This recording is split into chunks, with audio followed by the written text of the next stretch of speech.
नाज़रीन अवां खे अहम ख़बर का आगाह कंदा हलूं। शहदाद कोट लगे इमाम बख्श थाने जी हद में नामालूम हथियारबंदन अली हसन जमाली के गोलियों हणी क़त्ल करे छडियो आहे।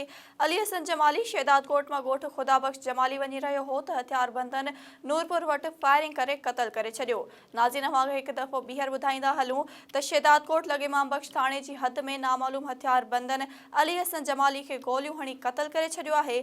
अली हसन जमाली शहदाद कोट मां ॻोठ खुदा बख्श जमाली वञी रहियो हो त हथियारबंदन नूरपुर वटि फायरिंग करे क़त्ल करे छडियो आहे। उन हवाले सां वधीक तफ़सील वठूं था शहदाद कोट मां न्याज़ अली लांघा खान। जी न्याज़ अली, छा तफ़सील आहिनि? जी बिल्कुल अवां खे ॿुधाईंदो हलां। शहदाद कोट लॻे इमाम बख्श थाने जी हद में नामालूम हथियारबंदन पारां 32 वरियनि जे अली हसन जमाली के गोलियूं हणी क़त्ल करे छडियो। हथियारबंदन अली हसन जमाली के गोलियूं हणी क़त्ल करण बाद फरार थी विया। अली हसन जमाली शहदाद कोट मां ॻोठ खुदा बख्श जमाली वञी रहियो हो त हथियारबंदन नूरपुर वटां फायरिंग करे क़त्ल करे छडियो। मक़तूल अली हसन जमाली खे तालका अस्पताल आंदो वियो, जिते डॉक्टरनि खेनि फौत थियण जी तस्दीक कई। वाक़िए जो असल कारण पुराणी दुश्मनी ॿुधाई पई वञे। जी।